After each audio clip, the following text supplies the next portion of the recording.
మంగళగిరి నియోజకవర్గంలో జరుగుతున్న బలవంతపు భూసేకరణను తీవ్రంగా ఖండిస్తూ బీసీవై పార్టీ అధ్యక్షులు బోడే రామచంద్ర యాదవ్ రాష్ట్ర ప్రభుత్వ విధానాలపై ఘాటైన విమర్శలు చేశారు. మంగళగిరి నియోజకవర్గంలోని చినకాకానిలోని వక్ఫ్ బోర్డు వ్యవసాయ భూములైన 70 ఎకరాలను బీసీవై పార్టీ వ్యవస్థాపక అధ్యక్షులు బోడే రామచంద్ర యాదవ్, ముస్లిం సమైక్యవేదిక వైస్ ప్రెసిడెంట్ మౌలా బేగ్లతో కలిసి పరిశీలించారు. ఈ సందర్భంగా రామచంద్ర యాదవ్ మీడియాతో మాట్లాడుతూ, ఆంధ్రప్రదేశ్ రాష్ట్రం విభజన అనంతరం గత 10 ఏళ్లుగా ప్రభుత్వం అభివృద్ధి పేరుతో తీసుకుంటున్న చర్యలు ప్రజలకు మేలు చేయడం లేదని ఆయన పేర్కొన్నారు. ఫ్యాక్టరీలు, కంపెనీలు, మల్టీనేషనల్ కంపెనీలు, ఎంఎన్సీలు ఏర్పాటు పేరుతో వేలాది ఎకరాల భూమిని సేకరిస్తున్నా వాస్తవంగా ఎక్కడా పరిశ్రమలుగాని నిజమైన అభివృద్ధిగాని కనిపించడం లేదని విమర్శించారు. సేకరించిన భూములు ప్రజలకు ఉపయోగపడకుండా పాలకుల బినామీల చేతుల్లోకి వెళ్లుతున్నాయని ఆరోపించారు. అధికార బలంతో రాష్ట్ర ల్యాండ్ బ్యాంకును దుర్వినియోగం చేసి భూముల కబ్జాకు ప్రయత్నాలు జరుగుతున్నాయని తెలిపారు. ప్రత్యేకంగా మంగళగిరి నియోజకవర్గంలో వక్ఫ్ బోర్డుకు చెందిన భూములను ఐటీ కంపెనీల పేరుతో బలవంతంగా సేకరించడాన్ని అక్కడి రైతులు తీవ్రంగా వ్యతిరేకిస్తున్నారని రామచంద్ర యాదవ్ తెలిపారు. జాతీయ రహదారులకు ఆనుకొని ఉన్న విలువైన భూములను అభివృద్ధి ముసుగులో బినామీలకు కట్టబెట్టే ప్రయత్నం జరుగుతోందని, దీనికి ప్రధానంగా నారా లోకేష్ బాధ్యత వహించాల్సి ఉంటుందని విమర్శించారు. సుమారు 70 సంవత్సరాలుగా వక్ఫ్ బోర్డు ఆధీనంలో ఉన్న 71 ఎకరాల భూమిని బలవంతంగా లాక్కోవడానికి జరుగుతున్న ప్రయత్నం నిబంధనలకు, చట్టాలకు పూర్తిగా విరుద్ధమని ఆయన స్పష్టం చేశారు. ఈ భూములపై వందలాది రైతులు ఆధారపడి జీవిస్తున్నారని, అలాగే ఈ భూముల ఆదాయంతో అంజుమన్-ఇ-ఇస్లామియా వంటి సంస్థలు ఉచిత విద్యతో పాటు అనేక సేవా కార్యక్రమాలు నిర్వహిస్తున్నాయని గుర్తుచేశారు. గతేడాది డిసెంబర్ 19న గుంటూరు జిల్లా కలెక్టర్ జారీ చేసిన భూసేకరణ నోటిఫికేషన్ను రామచంద్ర యాదవ్ తీవ్రంగా ఖండిస్తూ దానిని దుర్మార్గమైన చర్యగా అభివర్ణించారు. అభివృద్ధి నిజంగా కావాలంటే సాగుకు పనికిరాని భూములను ఉపయోగించుకోవాలని, కాని రైతుల భూములు, వక్ఫ్ భూములు, దేవాలయాలు, మఠాలు, అటవీ భూములను వ్యాపారం లేదా అవినీతికి బలి చేయవద్దని సూచించారు. ఈ భూదోపిడీకి వ్యతిరేకంగా రాష్ట్ర ప్రజలు త్వరలోనే తిరగబడతారని రామచంద్ర యాదవ్ హెచ్చరించారు. రైతులు మరియు వక్ఫ్ బోర్డుకు అండగా బీసీవై పార్టీ చివరి వరకు పోరాడుతుందని ఆయన స్పష్టం చేశారు. ఈ కార్యక్రమంలో అహ్లే సున్నతుల్ జమాత్ కన్వీనర్ అల్తాఫ్ రజా, ముస్లిం సమైక్యవేదిక ఉపాధ్యక్షులు మౌలా బేగ్, అబ్దుల్ కలాం, అన్సారీ, ఆరిఫ్, హుస్సేన్, ముస్లిం హక్కుల పరిరక్షణ సమితి రాష్ట్ర అధ్యక్షుడు షేక్ నాగూల్ మీరా, రైతులు పాల్గొన్నారు. అనేక రకాల దోపిడీ జరుగుతోంది ఈ రాష్ట్రంలో. అందులో ప్రధానంగా జరుగుతున్నది ఏంటంటే భూదోపిడీ. వాళ్ళ పుత్రరత్నము సర్వశాఖ మంత్రి నారా లోకేష్ నాయుడు గారి ఆధ్వర్యంలో అతనికి సంబంధించిన విద్యాశాఖ తప్ప మిగిలిన అన్ని శాఖల్లో వేలు పెడుతూ ఈ రాష్ట్రానికి సంబంధించిన వనరులు కావచ్చు, భూములు కావచ్చు, ఏ విధంగా దోపిడీ చెయ్యాలనే అంశం పైన 24 గంటలు పనిచేస్తున్న ఒకే ఒక్క వ్యక్తి ఎవరైనా ఈ రాష్ట్రంలో ఉన్నారంటే అది నారా లోకేష్ నాయుడు గారు.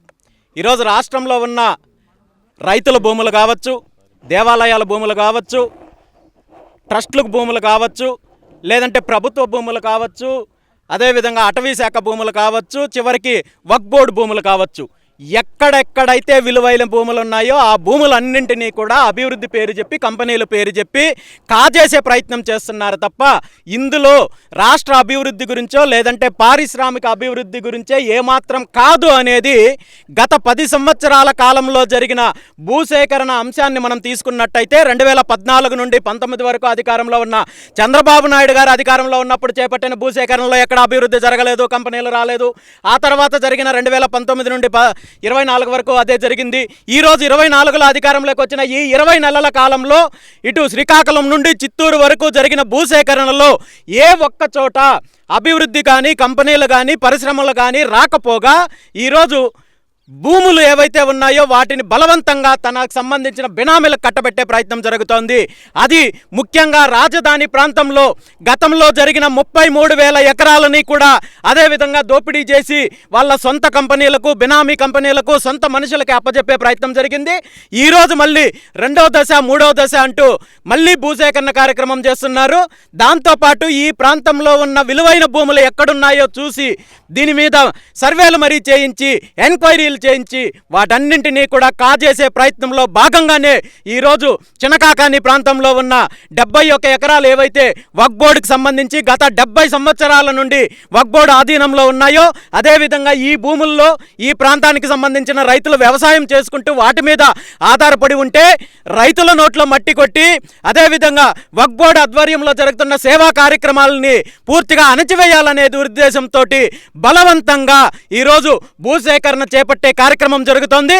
దీనికి వ్యతిరేకంగా ముస్లిం సోదరులు రైతులు చేస్తున్న పోరాటంలో మద్దతు ఇవ్వడానికి బీసీవై పార్టీ ముందుకొచ్చింది.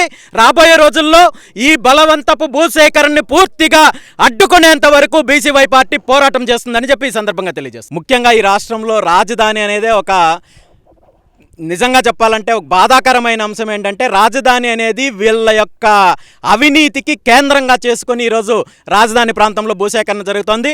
దీనికి సంబంధించి నిజానిజాలన్నీ కూడా బయటకు తీసుకొచ్చి రాజధాని ప్రాంత రైతులకు మద్దతుగా బీసీవై పార్టీ తొందరలోనే ఒక ప్రణాళికతో ముందుకొస్తున్నాం. ఖచ్చితంగా పోరాటం చేస్తాం. చంద్రబాబు నాయుడు గారి దగ్గరికి ఎన్టీఆర్ జిల్లా కాజీ గారు కూడా వెళ్ళారు. మా 300 ఎకరాలు ఉన్నాయి, మీకు కావాలంటే రాజధాని ఏరియా కోసం డెవలప్మెంట్ కోసం మేము కూడా సహకరిస్తాం, మాకు ఆదాయం వచ్చేటట్టు చెయ్యండి అన్నారు. కానీ ఎవరైతే ఎన్టీఆర్ జిల్లా కాజీ గారు హెడ్డటరీ కాజీ గారు ఉన్నారో వాళ్ళని సస్పెండ్ చేశారు. అంటే సమస్యని తీసుకెళ్ళి సీఎం గారి దృష్టికి వెళ్తే కూడా వక్ఫ్ బోర్డు అధికారులు, వక్ఫ్ బోర్డులో ఉన్నటువంటి యాజమాన్యం వాళ్ళని సస్పెండ్ చేస్తే ఇంకా ఎవరికి చెప్పుకోవాలి? అంటే రోడ్డు మీదకి వచ్చి ఆందోళన చేసి, ధర్నాలు చేసి, ఏదైనా కేసుల్లో ఇరుక్కొని నానా రకాలుగా చేస్తే దానికి రాజకీయం చేస్తారు తప్ప ఇంకా మైనార్టీలకు న్యాయం చేసే పరిస్థితి లేదా? కాబట్టి ఆంధ్రప్రదేశ్లో మీరు ఏదైనా డెవలప్మెంట్ చేయాలి, ఐటీ పార్కులు కట్టాలి, లేకపోతే ఇండస్ట్రీలు ఇవ్వాలి, ఏమి ఇవ్వాలన్నా కూడా మైనార్టీలను కూర్చోబెట్టండి, మైనార్టీ సంస్థలను కూర్చోబెట్టండి. మైనార్టీల సంక్షేమం కోసం మీరు పాటుపడేవా? అంత సిద్ధశుద్ధి ఉన్నప్పుడు వీళ్ళందరినీ కూర్చోబెట్టి ఆలోచించి ఏం చేయాలనుకున్నారు, ఎంతమందికి ఉద్యోగాలు, ఏదైనా వక్ఫ్ బోర్డుకి ఉన్నటువంటి ఏ స్థలమైనా కూడా దానికి మనషే వక్ఫ్ అంటారు. అంటే ఉద్దేశం, ఏ ఉద్దేశంతో ఇచ్చారో ఈ అంజుమన్ సంస్థకి ఇచ్చినటువంటి భూములు, ఇక్కడ ఒక 500 మంది పిల్లలు చదువుకుంటున్నారు, ఇక్కడ ఒక షాదీఖానా ఉంది, అంజుమన్ ఒక సంస్థ నడుస్తుంది. ఈ ఉద్దేశం పూర్తి అవ్వాలంటే వాళ్ళు అక్కడ ఉన్నటువంటి మైనార్టీలందరినీ కూర్చోబెట్టి పార్టీలకు అతీతంగా మాట్లాడాల్సిన బాధ్యత అధికారుల మీద ఉంది, ప్లస్ రాజకీయ నాయకుల మీద కూడా ఉంది. కానీ ఇష్టానుసారంగా మా దగ్గర అధికారం ఉంది, మేమేదో మీ అన్యాక్రాంతంగా మేము ఎక్వైర్ చేసేస్తాం లేకపోతే లాక్కుంటామంటే మాత్రం ఎట్టి పరిస్థితుల్లో ఊరుకునే ప్రసక్తే లేదు. రాబోయే రోజుల్లో ప్రతి గడప తొక్కుతాం. ఇవాళ బీసీఏ పార్టీ మద్దతు ఎలా తీసుకున్నామో రాబోయే రోజుల్లో అన్ని సంఘాల దగ్గర కూడా వెళ్ళి మద్దతు తీసుకొని పోరాటం ఉద్యుక్తం చేస్తామని తెలియజేస్తున్నాం. వస్తే కాదని పోతే నాకు గేడర్ వస్తే ఆడు పిలిచింది మా వాళ్ళు కాసయా మంచాను ఆడ గోల్వ రామారావు కాదు అమ్మ రెండోసారి ఎవవా దీనికి సంబంధించినటువంటి అందుమనే ఇస్తాను ప్రాపర్టీ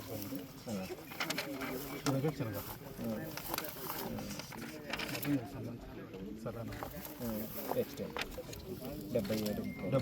అడి తిప్పేద్దామండి.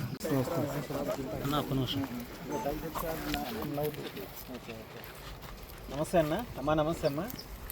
మీరు వ్యవసాయం చేస్తున్నారా ఇక్కడ? ముందుకు వాటర్ సోర్స్ ఎట్లా? ముందుకెళ్ళి ఇట్లా బోర్లా లేదా కాలువ నుండి ఏమైనా వస్తాయా? బోర్లు. అమ్మా ఎన్ని రోజుల నుండి చేస్తున్నారన్న మీరు? 10 సంవత్సరాల నుండి. మొత్తం ఇక్కడ ఎంతమంది రైతులు ఉంటారు ఈ ప్రాంతంలో? ఇక్కడ రైతులు మొత్తం అనుకుంటాను కదా. మీ అభిప్రాయం ఏమైనా అడిగారా లేదా మీకు ఎలాంటి న్యాయం చేయాలని దానికి సంబంధించి ఏమైనా? మరి మిమ్మల్ని ఇప్పుడు మీ దగ్గర నుండి భూములు తీసుకుంటున్నారు, దీని మీద మీరేం స్పందించలేదా? అంటే మొన్న 1 లక్ష పెట్టారు. ఏం పెట్టారన్నా? మామూలుగా ఇట్లా భూములు తీసుకున్నారు కదా, మరి ఏంటని పెడితే ఏం చేయాలనుకుంటున్నారు? పొలం ఉంటే రైతు వారికి పని చేసుకుంటాం, పొలం లేకపోతే పొలం లేకపోతే ఏం చేయాలన్నా? మరి న్యాయం చేస్తాం కదా, ఎక్కువ నష్టపరం చేస్తున్నారు. ఇస్తారంటే నా చేతిలో అంటే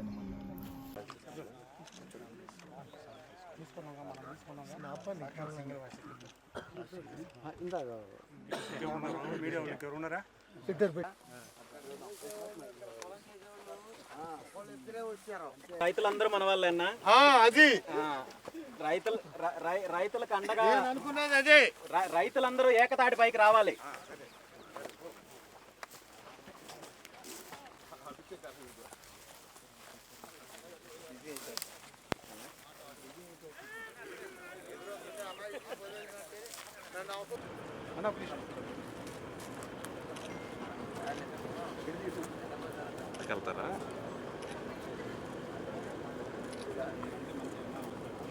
ఒకసారి ఫ్రీగా కలుద్దామన్నా.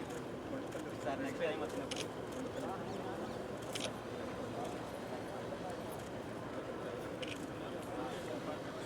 ఇక్కడ ఇంకొక ప్రోగ్రామ్ ఉంది సార్. కలుద్దాం.